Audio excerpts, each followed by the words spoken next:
Philippine National Women's Football mopahigayon og training camp og Intrasquad exhibition.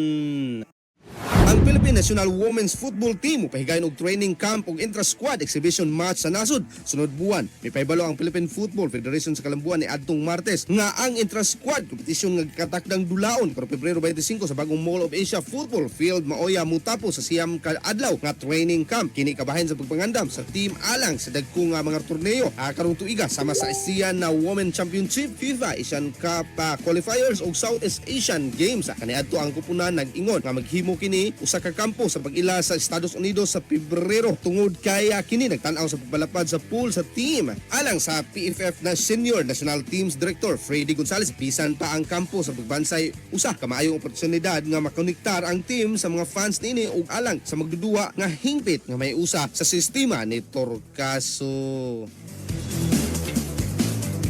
Alang sa FM Balita sa buntag kini si Idol B di kapugngan sa paghatod sa naguna ug labas nga balita. Tatak Armen, tatak IFM Balita.